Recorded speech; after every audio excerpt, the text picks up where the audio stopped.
already Judicial Watch is conducting, on top of its numerous FOIA investigations and FOIA lawsuits on Biden corruption, a new investigation on the new evidence of FBI corruption.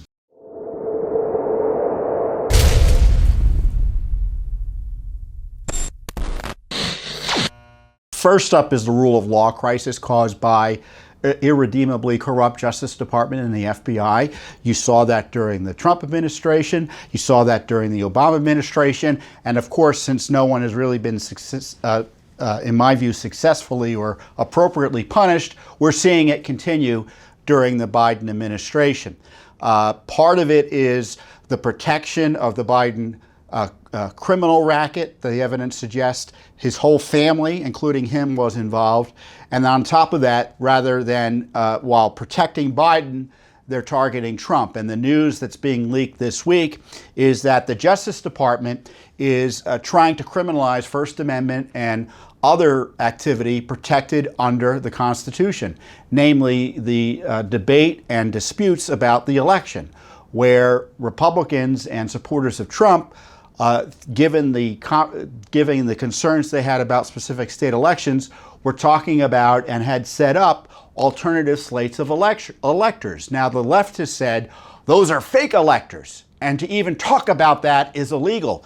And sure enough, the Justice Department is pursuing that allegation, which is obviously political, obviously retaliatory, and obviously geared at trying to make Trump's life miserable and trying to jail him, frankly, because, in large measure, he is seen as an opponent and likely candidate to oppose President Biden or whoever the Democrat nominee is in 2024.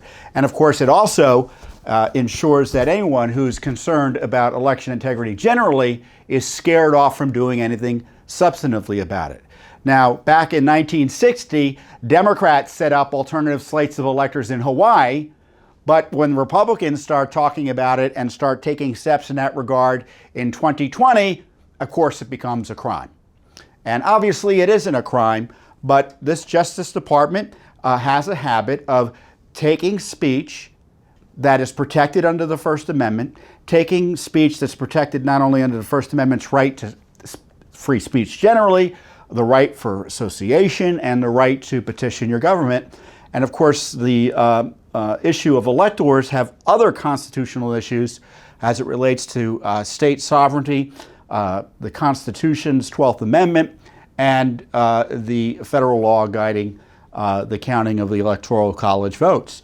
All of which, the left is saying, well, we need to fix that law about the counting of Electoral College votes because it's ambiguous. Well, if it's ambiguous, obviously that's where the debate was and is about not only the 2020 election, but what was going on in Congress in terms of the challenges on January 6th, that again, the left wants to outlaw. They want to outlaw opposition and disputes and questions about elections they win.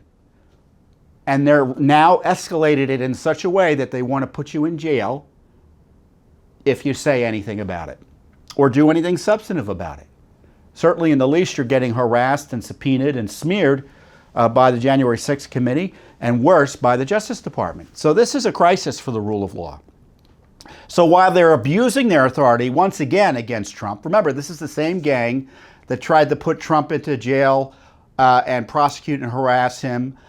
They couldn't find any evidence to prosecute him, but they were harassing him about Russia, even though they all knew it was a big lie.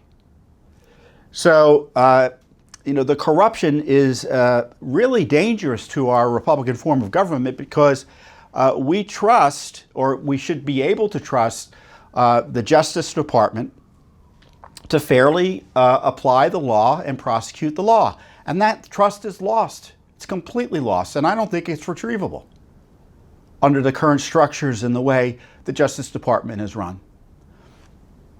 And now we have information from Chuck Grassley that what we suspected, well, we already knew generally what was happening with the Biden issue, that the FBI and the Justice Department were purposely protecting the Bidens, covering it up. They had the Hunter Biden laptop since at least December, if I recall, of 2019, right?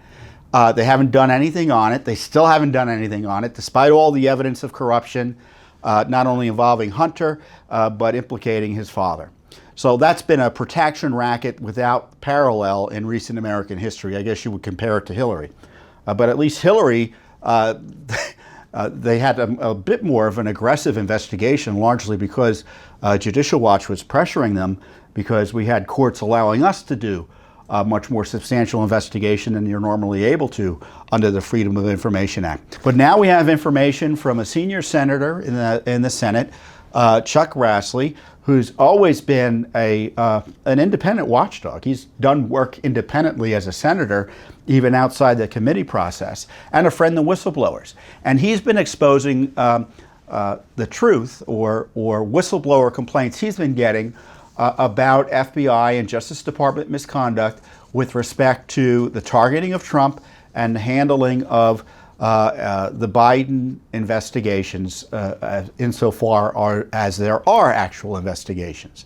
And more recently, he had some astonishing whistleblower complaints that he asked the Justice Department about in a letter dated earlier this week on July 25th, 2022. And the allegations are so serious, I thought it was worth reading in large measure the letter to you so that you knew what was going on.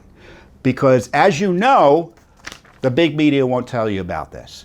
And even the media who will tell you about this will only kind of glimmer or give you the surface and information about what's going on. But when you hear the detail, you're going to be outraged. And you're going to say what I said on Twitter, for instance, just recently, that the FBI is irredeemably corrupt. In the least, we should be cutting the FBI's budget in half. It's that bad. In the least. Now, the letter I'm going to read and other letters referenced in this letter are all available, I believe, on Senator Grassley's website, and we'll provide a link to it so you can look at them yourselves, because there's other material there that you're going to want to read. So he writes in this July 25th letter that's been released this week, "Dear Attorney General Garland and Director Wray," Senator Grassley writes, "On May 31st, 2022, I wrote to you regarding likely violations of federal laws, regulations, and FBI guidelines by Assistant Special Agent in Charge Timothy Thibault of the Washington Field Office of the FBI, based on a pattern of active public partisanship in his then public social media content. In that letter, I noted that Congress has a constitutional responsibility to ensure that the executive branch executes the law and uses taxpayer money appropriated to it in accordance with congressional intent. In furtherance of that constitutional responsibility, Congress has an obligation to investigate the executive branch for fraud, waste, abuse, and gross mismanagement, acts which undermine faith in the American people's government institutions. Those constitutional and legislative responsibilities apply to this letter to you. My letter also invited individuals, including current and former government employees, to contact me in my office to confidentially report allegations of fraud, waste, abuse, and gross mismanagement by FBI and Justice Department officials, including but not limited to Special Agent Thibault. In response, my office has received a significant number of protected communications from highly credible whistleblowers. So to interpret that paragraph is, I wrote a letter to you back in late May of 2022, a little over 2 months ago, and I told you that you had an FBI special agent who was a left-wing ideologue, and he was tweeting all this anti-conservative, anti-Republican material on his internet. And I think it's been taken down since. And I said, if there's anyone else who has other concerns, come to me. And by protected communications, that means whistleblowers communicating with Congress where they gain protection from retaliation as a result of their whistleblower status, meaning that's why the communications, quote, are protected. The information provided to my office involves concerns about the FBI's receipt and use of derogatory information relating to Hunter Biden and the FBI's false portrayal of acquired evidence as disinformation. The volume and consistency of these allegations substantiate their credibility and necessitate this letter. First, it's been alleged that the FBI developed information in 2020 about Hunter Biden's criminal, financial, and related activity. It is further alleged that in August of 2020, FBI Supervisory Intelligence Analyst Brian Auten, A-U-T-E-N, opened an assessment which was used by an FBI headquarters team to improperly discredit negative Hunter Biden information as disinformation and caused investigative activity to cease. Based on allegations, verified and verifiable, derogatory information on Hunter Biden was falsely labeled as disinformation. The basis for how the FBI headquarters team selected the specific information for inclusion in Auten's assessment is unknown, but in more than one instance, the focus of the FBI headquarters team's attention involved derogatory information about Hunter Biden. Accordingly, the allegations provided to my office appear to indicate there was a scheme in place among certain FBI officials to undermine derogatory information connected to Hunter Biden by falsely suggesting it was disinformation. Importantly, it's been alleged to my office that Auten's assessment was open in August 2020, which is the same month that Senator Johnson and I received an unsolicited and unnecessary briefing from the FBI that purportedly related to our Biden investigation, and a briefing for which the contents were later leaked in order to paint the investigation in a false light. So what was going on is they knew Johnson and Grassley were investigating Hunter Biden, and they were desperate. So the left, including members of the House, started leaking, obviously with the FBI and Justice Department's assistance in terms of spinning, the fanciful notion that somehow Hunter Biden's laptop was Russia disinformation, and it wasn't. Really obstruction of Congress in that regard, isn't it? As Senator Johnson and I have publicly noted, on July 13, 2020, then Minority Leader Chuck Schumer, Senator Mark Warner, Speaker Nancy Pelosi, and there you have it, Representative Adam Schiff, there he is again, sent a letter with a classified attachment to the FBI to express a purported belief that Congress was the subject of a foreign disinformation campaign. The July 13, 2020 letter included unclassified elements that, among other things, unsuccessfully attempted to tie our investigative work to foreign disinformation. Those unclassified elements were later leaked to the press to try and smear our Biden investigation as unrelated foreign disinformation. Then on July 16, 2020, then Ranking Member Peters and then Ranking Member Wyden, these are senators, requested a briefing on matters related to my and Senator Johnson's Biden's investigation from the very same FBI headquarters team that discredited the derogatory Hunter Biden information. The concurrent opening of Auten's assessment, which, as I said, as he says, was designed to protect Biden, the efforts by the FBI headquarters team and the efforts by the FBI to provide an unnecessary briefing to me, it was a setup. And Senator Johnson that provided our Democratic colleagues fodder to falsely accuse us of advancing foreign disinformation draws serious concern. I'd say. Second, it has been alleged that in September 2020, investigators from the same FBI headquarters team were in communication with FBI agents responsible for the Hunter Biden information targeted by Auten's assessment. The FBI headquarters team investigators placed their findings with respect to whether reporting was disinformation in a restricted access subfile reviewable only by the particular agents responsible for uncovering the specific information. This is problematic because it does not allow for proper oversight and opens the door to improper influence. So it was a cover-up even within the FBI. That's how I read this. Third, in October 2020, an avenue of additional derogatory Hunter Biden reporting was ordered closed at the direction of the Special Agent Thibault. My office has been made aware that the FBI agents responsible for this information were interviewed by the FBI headquarters team in furtherance of Auten's assessment. It's been alleged that the FBI headquarters team suggested to the FBI agents that the information was at risk of disinformation. However, according to allegations, all of the reporting was either verified or verifiable via criminal search warrants. In addition, Special Agent Thibault allegedly ordered the matter closed without providing a valid reason as required by FBI guidelines. Despite the matter being closed in such a way that the investigative avenue might be open later, it's alleged that the FBI officials, including Thibault, subsequently attempted to improperly mark the matter in FBI systems so that it could not be opened in the future.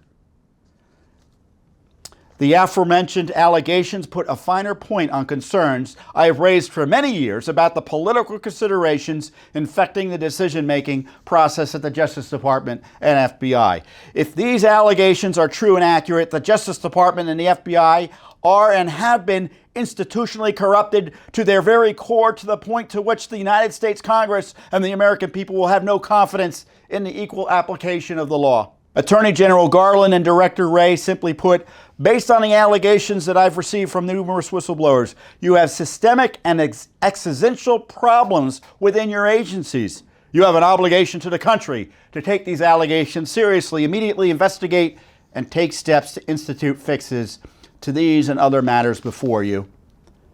In light of these serious allegations and my ongoing investigation into the Justice Department and FBI misconduct, I expect you to provide the following no later than August 8th, 2022, as a preliminary matter so that Congress can perform an objective and independent review of the alleged misconduct.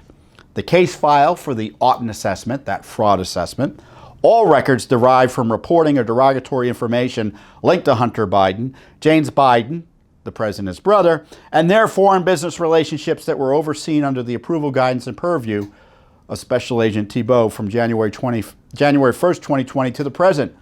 All records related to the derogatory information on Hunter Biden, James Biden, and their foreign business relationships. All leads sent to the Washington field office of the FBI that were under the purview of Special Agent Thibault that were ordered closed by Thibault and or denied for opening by the Justice Department's Public Integrity Section. All opened and closed cases initiated by the Washington field office of the FBI that were under the purview of Thibault that were ordered closed by him and or denied for opening by the Justice Department's Public Integrity Section.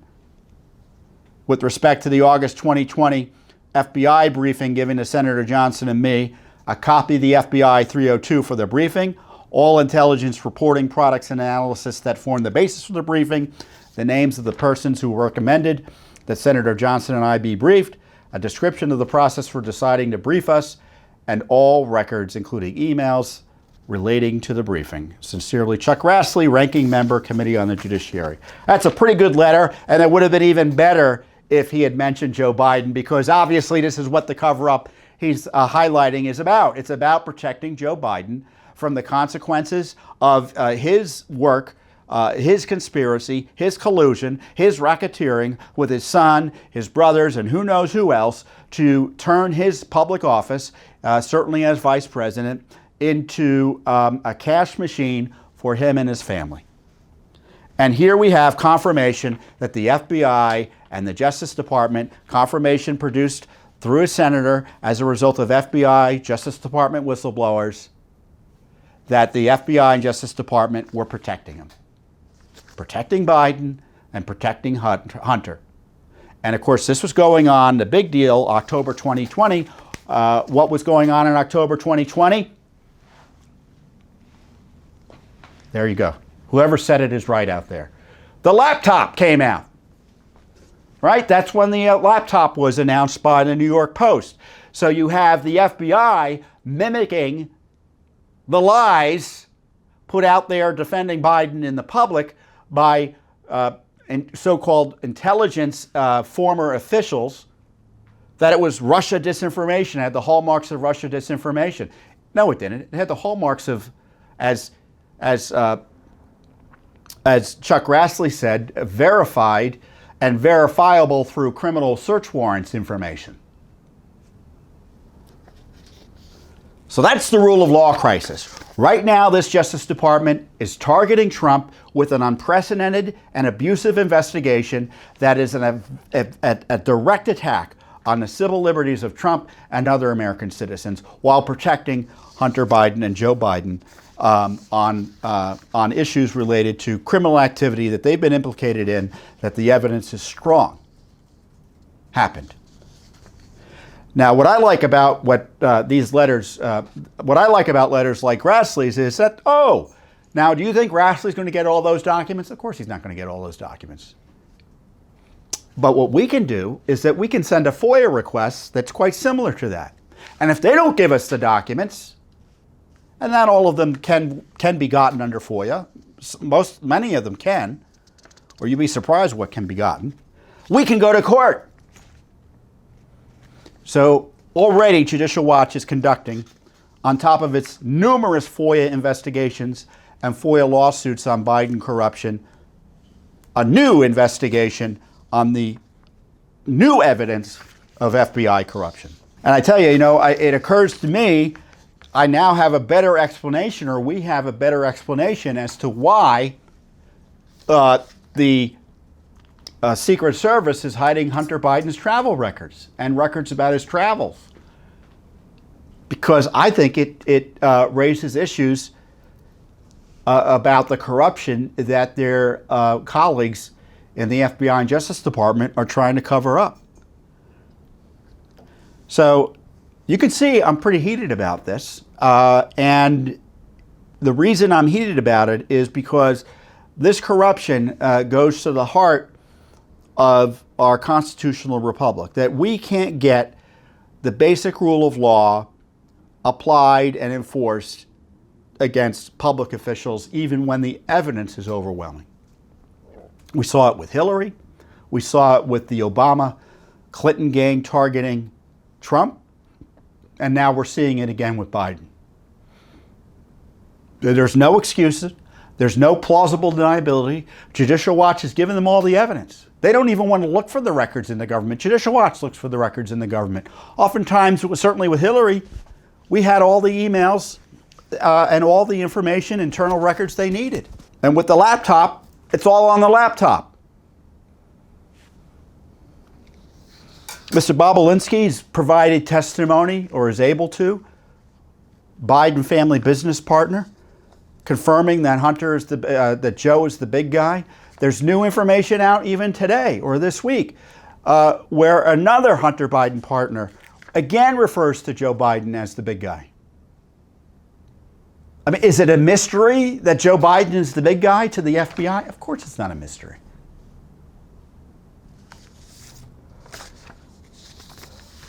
So the cover-up continues. Judicial Watch is going to do its darndest under law to expose it and educate the American people about it. But we've got to pressure the Justice Department. We've got to pressure Congress to at least pretend to do the right thing. I say that sarcastically, but once you get the process going, sometimes justice is done. And here the process is being subverted, which is why you're seeing evidence of the obstruction of justice here. It raises criminal concerns. So if we get more FOIA documents, obviously I'll let you know. In the meantime, stay alert to this, because this is what the media doesn't want you to know about. And I encourage you to watch, not obviously you're watching the video, but to share it, comment, get the word out, educate your fellow Americans about what's really going on here in Washington, D.C., because I doubt they're going to hear it anywhere else but from us. Thanks for watching. Don't forget to hit that subscribe button and like our video down below.